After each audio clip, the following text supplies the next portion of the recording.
This is CNN, a network of Turner Broadcasting System.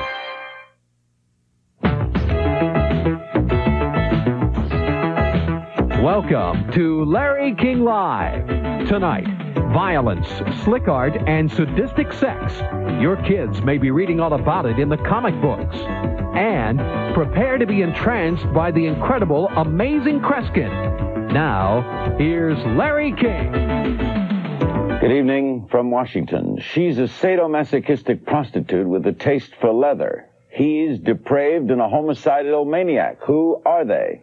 Well, they're none other than the Catwoman and the Joker. No fooling. The funnies have changed a lot since we were kids.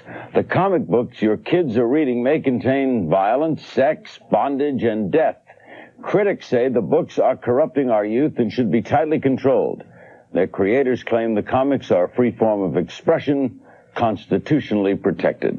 To discuss both sides of that issue, we have invited to Larry King Live, Dennis Kitchen. He is the founder of Kitchen Sink Press. They publish Omaha the Cat Dancer, a comic book series for adults which was found obscene by an Illinois District Court judge. They also publish Flash Gordon and Little Abner and are a major figure in the comic book world. And Dr. Thomas Radecki of the National Coalition on Television Violence. He has participated in protests against comic books for their graphic depiction of violence. Was there a period of time, Dennis, when the comic books, and we have some examples here of Batman and Superman, and we'll go through some of these that are rather shocking. I'm talking Marvel Comics, DC Comics, who, by the way, were invited to participate tonight and declined to appear. When did this change start to occur? When did comic books get a little more violent? Well, they've always been violent, Larry. Always? Well, sure. When we were kids? Sure. You have a bad memory if you don't remember it. They're always violent. They're action-oriented. And Superman maybe didn't kill people, but he certainly roughed up the villains, and Batman would, be using his fists. Originally, he had a gun, in fact. The publicity in the last few months, or years actually, have focused on the comics becoming more adult in all kinds of areas. Violence is just one facet of comics. They're simply appealing to an older audience. They're not kid stuff anymore. You publish adult comic books. In comic part. Books that are represent about 10% of what we do. Right, where there's sexual scenes and... In the context of an appropriate plot, yeah. Like the kind of thing that used to be sold outside of high schools, right? No, you're thinking of 8-pagers, which were out-and-out pornography. What we're doing, the Omaha you mentioned, for example, has been widely praised by critics throughout the country. It's a true erotic soap opera, is what it is. And sold in the same place comic books are sold? In specialty shops, yes. And it's aimed at a literate adult audience. About 1/3 of the readership is women, as a matter of fact, and it's extremely popular. What's your concern, Tom? Oh, our concern has been a concern since the early days of comic books. Actually, there were congressional hearings back in 1954 about the issue of violence in comics. We didn't have sex in comics back then. We still don't have that much sex in children's comics, the ones that are the biggest sellers nationwide in bookstores. But in most bookstores, your comic books are actually the most violent section of the bookstore, Larry. And are you saying to people, you agree with the First Amendment, right? So you don't want to put them out of business, do you? What's your goal? Well, we would like to educate people. We'd certainly like people to stop buying the violent comics, which, if people did that, would put some of the companies out of business. I don't know if it would. There's certainly Archie comics and other comics that are nonviolent. Nonviolent television entertainment certainly gets an awful lot of viewers. So you're a warning group rather than you don't want to burn them off the shelves. You're not banners, censors. Well, I don't think we can burn them off the shelves, Larry, but I think we do want to warn people that the evidence is really clear that this type of material would have a harmful effect on normal children and adult readers. I don't want to say everything in comics is bad. There are actually good comics, Larry. Well, according to your staff, who I've been spending the last half hour with, they all grew up with comics, and most of them still read them and collect them, and they all seem like a normal bunch to me. You yourself grew up with comics. Our staff? Yeah, they're all comic fans. Okay. I don't know if you want to hold them up as an Well, I love example. comic books. Didn't you love comic books as a kid? Actually, my father was a physician, and I grew up. He must have been influenced by the congressional hearings back then, and the psychiatrist Fred Wortham was concerned about the violence, and he told me that we couldn't read the superhero comics that were so violent back in the 50s as they are today. But we watched a lot. There were a lot of other non-violent comics, everything from your Mickey Mouse and Donald But Duck. Superman, Captain Marvel, Superman weren't considered violent comics. Well, it depends how you define it. I mean, they were fighting Nazi saboteurs, and they were always battling somebody. I mean, they didn't... I don't think they ever killed people. I don't think Superman ever killed a person. No. They didn't do that. But again, violence doesn't imply killing. Depends on... All right, now, what do you think... We're going to show some scenes from some. What do you think the bad is? In other words, what results when I see, if I'm 8 years old, a violent scene in a comic book? What do you think is the result of that? Well, actually, we're not against violence totally, but the way the violence is portrayed and over again in most of these comics, almost all of them, the good guys win through violence over and over again. The bad guys are described as despicably evil, hateful, loathsome. We're actually teaching people to hate their enemy, and to try to kill their enemy, that's the only way to solve problems. Now, here we're looking at a scene, gentlemen. It's over. You can't see it. I don't know why the gentleman can't see it on them. The gentleman's monitors aren't on, so it's over there. This is from Wolverine, and this depicts a woman in chains. This is fairly common, Dennis? No, I wouldn't say so at all. No. Catwoman in an S&M-like attire.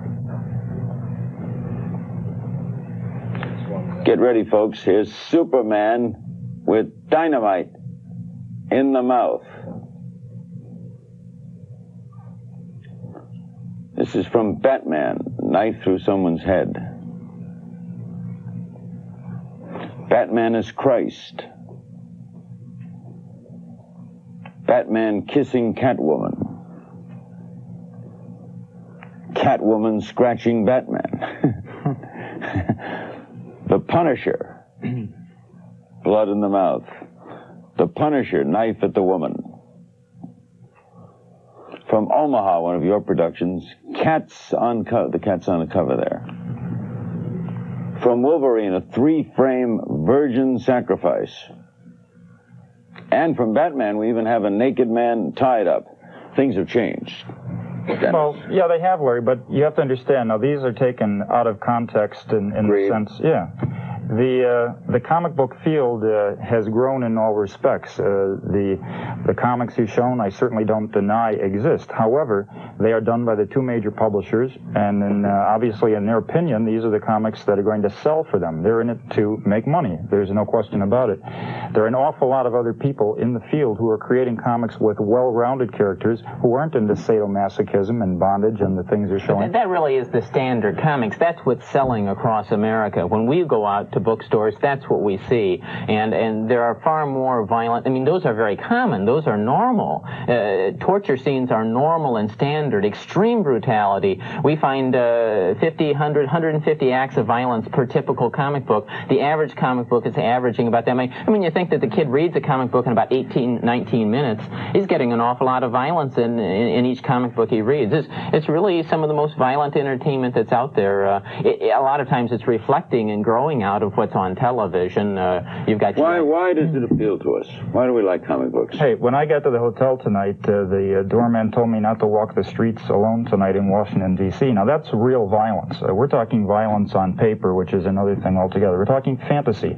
But comics, today's creators are interested in reflecting the real world.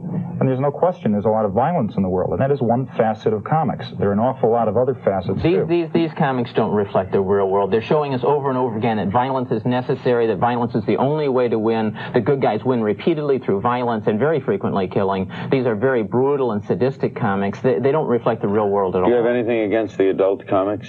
That specifically say adult comics that are some of the sexual? Adult comics I've seen are quite pornographic. I think that they're really using very explicit sexual intercourse and lesbian scenes, etc., as a way of hooking, exciting the reader, just like a porn magazine. I don't see the big difference. Our guests are Dennis Kitchen, the founder of Kitchen Sink Press, and Dr. Thomas Radecki of the National Coalition on TV Violence. This is Larry King Live. Your phone calls will be included. We're talking comic books, and we'll be back after this.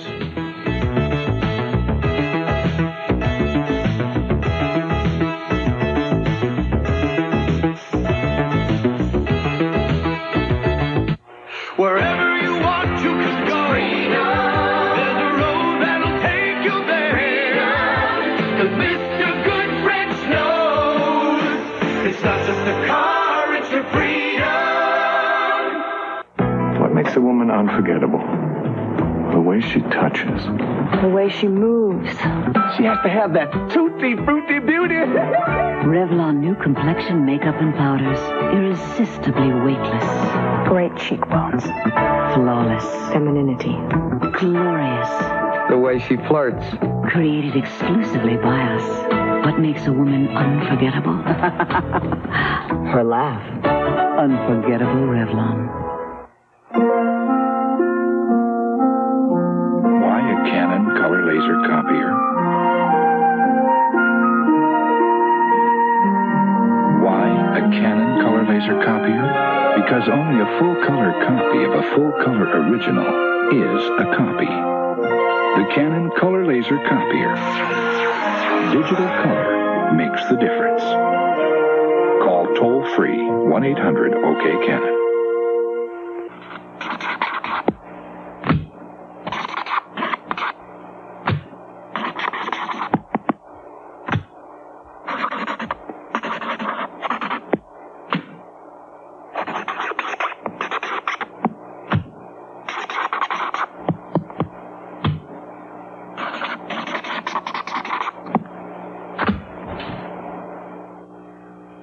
When people count on you, count on Post-it brand notes.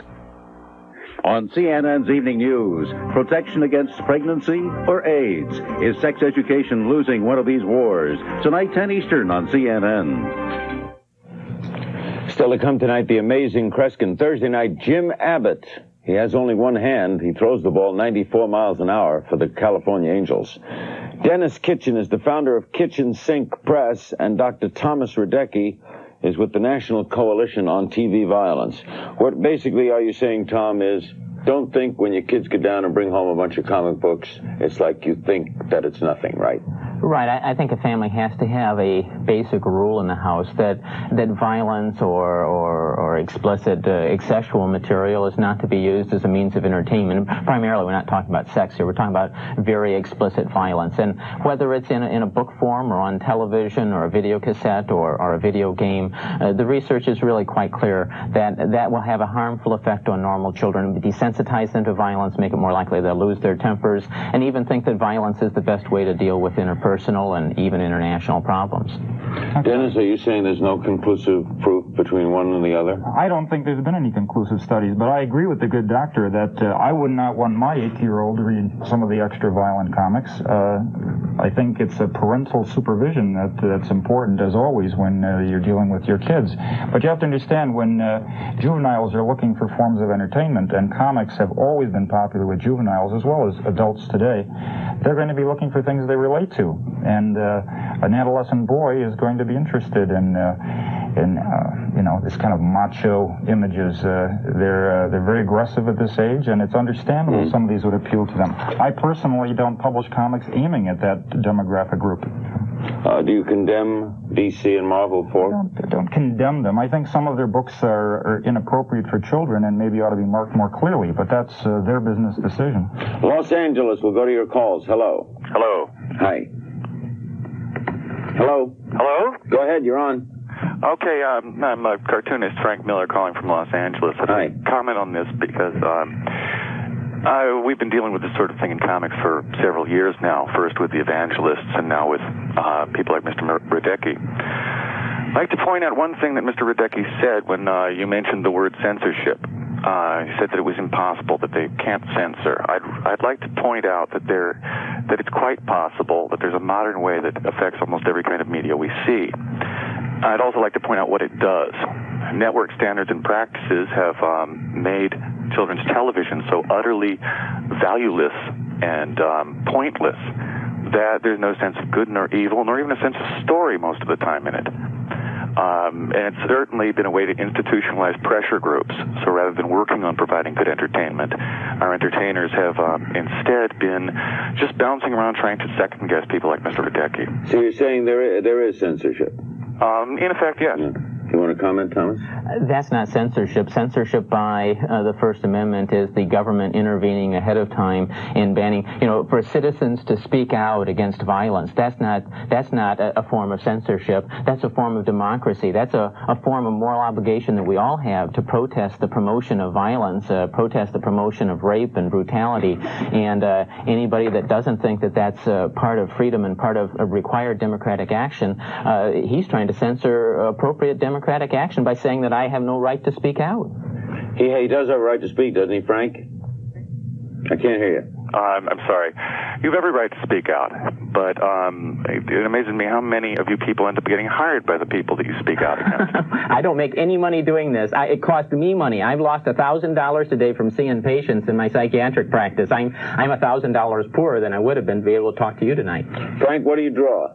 I drew a Batman comic before. The Dark Knight Returns was the name of it. I've drawn a variety of different comic books. I've worked for about 12 years in the field.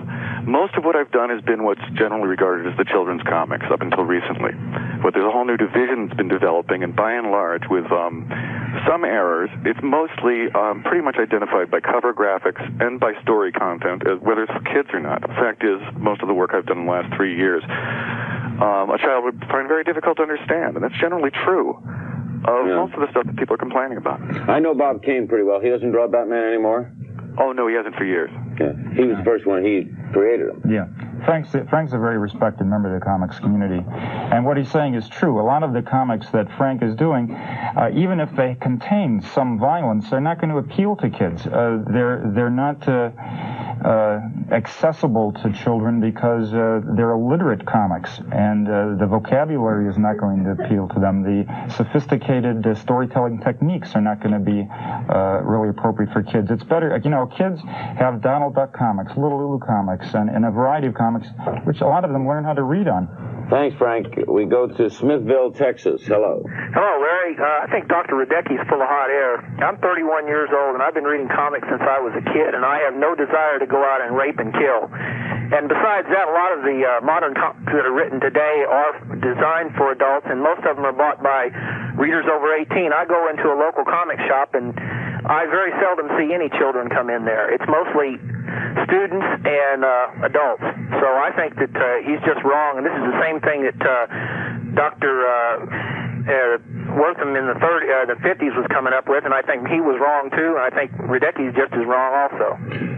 I think there's a common misguided idea, Larry, that as long as you haven't murdered or raped anybody, you haven't been affected. And then when somebody does murder or rape anybody, it's always, well, where did you get a strange idea like that? Actually, only 1 out of every 131 men will ever murder somebody in his life, and only 1 out of every 6 men will ever rape a woman in America. It's a lot higher than the women of America would like, but it still means 5 out of 6 of us don't rape somebody. The most common effect of violent entertainment is we lose our tempers more often. We become desensitized to violence. We're more likely to support violent solutions when really nonviolent ones would work better. Do you also attack, therefore, old John Wayne movies?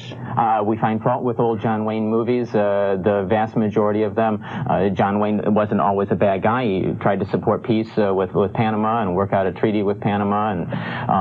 But he also, in movies, settled fights with his fists. Unfortunately, that glamorized and promoted violence as a way of, matter of fact, the only way in his movies, most of his movies, of dealing with problems, whereas in reality, for instance, the average American police officer fires his gun once every 27 years. The Chicago police force solved 96 hostage situations in a row without having to use any violence. That's not the message you get from comics. Didn't we think, Dennis, that television would put the comics out of business?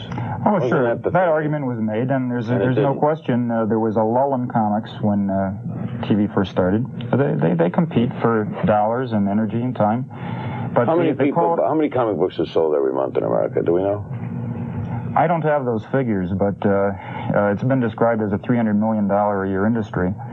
But the caller is right about most comic shops being populated by adults. Not that many kids come in and buy comics, and they're also very expensive these days. There was a teenage fad for Archie, though, for a while, weren't there? Teenage girls reading Archie? Well, there's always a few, sure. I mean, it's still a popular comic.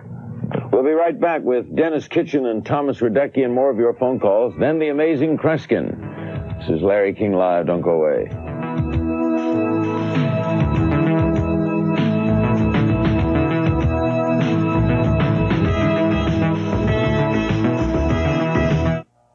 On CNN, are their demands about to be met? Chinese students versus the Chinese government. Tomorrow morning on CNN's Daybreak. America, you look like you need a holiday.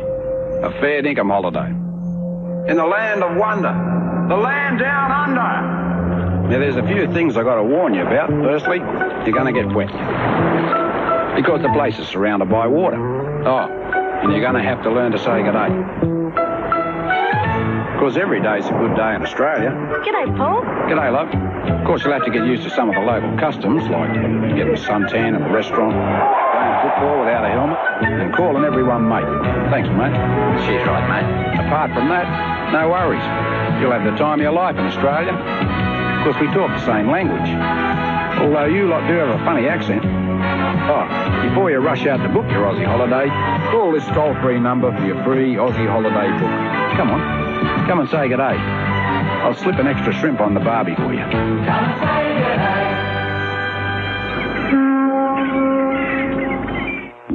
good day. Technology has finally conquered space. The space between your teeth. With Interplaque, its bristles rotate 4,200 times a minute, gently reaching into the spaces between teeth and along the gums to clean your mouth nearly plaque-free every time you brush. Interplaque, the high-tech answer to a down-to-earth need. Attention, shredded wheat eaters, you've been missing something. Taste, but no more. Kellogg's Squares brings you that superlative shredded wheat nutrition with no salt, no fat, no cholesterol. But wait, Kellogg's Squares give you free in every bite. Taste. Sweet, delectable fruit in the middle. You might never eat plain old shredded wheat again. Kellogg's Squares. Shredded wheat with taste. Free in every bite. And speaking of taste, now Squares have 35% more raisin. Great taste. Free. This is Superman, folks. This don't look like a typical Superman cover to me. Like Superman's up here in the left-hand corner. The rest of the cover ain't involving Superman, Dennis. No, it's not a typical one. No. Okay, back to the calls, and we go to Kelso, Washington. Hello. Yes, I grew up with the Three Stooges like millions of others, and I've often heard that they, even though they were trying to be funny and they had the violence that they were known for with the slapping in the eyes and stuff, I was wondering if they would be considered a bad influence also. And the reason I ask is one of the Portland, Oregon television stations in this area used to show the Three Stooges at 2 o'clock in the morning every night. They wouldn't do it earlier because they felt that kids would see that and try to imitate them. And I was wondering if that's generally the idea. You think so, Tom? It's actually unusually good judgment by the broadcaster. There's actually a research study with the Three Stooges showing that normal children are more likely to get into fights after watching the Three Stooges than something else. And I can certainly vouch from my childhood. I fought more often with my brothers than I should have. And I can definitely link my violent entertainment with some increase in fighting. It was a childhood. Well, I think they're stupid. I don't think they're harmful, but... Well, the research shows they're harmful. There's actually a research study shown that kids actually get into fights more often. Actually, well, and I know that everyone that I know grew up with them, and they're normal. And well, now wait a minute. Our nation has become markedly more violent in the last generation. A research study just published this month in the in April, in the American Journal of Epidemiology, looking at the introduction of television and television violence in the United States and Canada, and at the same time in South Africa, where they hadn't gotten television yet, estimates based upon the research data that 50% of the murders in our society, that violent entertainment is playing a factor. What is it, like accepting violence as a way of life? Is that the concept? That we have come to accept it as a way of life? Yes, it's become so much a part of us that we don't realize that we didn't used to be this violent of people. We don't realize that 50 years ago, people by the thousands used to sleep in Central Park in New York because it was hot during the summer. Some people still can't afford air conditioning, but you don't find them sleeping in Central Park anymore. Tom's River, New Jersey, hello. Good evening. My name is Howard Bender, creator of Mr. Fix-It, and I don't think you're not talking about all the good things comic books do. What do they do good? Well, it's like other than entertain, they entertain. Of course, it's very entertaining, and it also helps children to, it's like the first step in reading. It's like, no question. They may pick up a comic book instead of picking up another. I think the doctor here is very unusual in that he didn't grow up with comics, and maybe that's warped his view and notion of comics. No, I grew up with comics, but I grew up with nonviolent comics. I didn't read a lot of comics. I read educational books about people in other countries, books about nature, so do most kids biographies. No, most kids today don't read. They're mostly involved in fiction. But I don't want to say everything bad about comics. Archie teaches some good lessons about social interaction, but 90% or more of comics really are just wall-to-wall violence, just teaching violence as a way of solving problems. That's really a gross distortion of what's out there. No, that's based upon surveys at local Midwest, maybe in Omaha where you are, or maybe in certain adult bookstores, but if you go out and you look at normal bookstores, that's what you find on the comic book shelves. We've looked. We have Mr. Fix-It, and we don't have it in the studio here, but we do have a copy of it. How well does that do, Howard? It did pretty well. We're playing our third issue now. Let me get one more call in. Hammond, Indiana. Hello. Yes, I was curious to ask him. He said that the comic books today don't reflect the average goings-on in big cities. Right. I think that's just the opposite. The older comic books were more make-believe, because you would, in every issue, like in Superman, he would fight a new supervillain here, a new supervillain there. And Frank Miller, who was on your show earlier... we're running out of time when you get this. Do you agree that today... Comics are more realistic, there's no question. The creators are trying to reflect the world they live in. I think there's some truth to that. And actually they're trying to teach a good message in many of them. But the problem is they teach violence as a way of solving it. Thank you both very much. We're going to do more on this. From the Kitchen Sink Press, Dennis Kitchen, and Dr. Thomas Radecki of the National Coalition on TV Violence. Kreskin is next. Don't go away.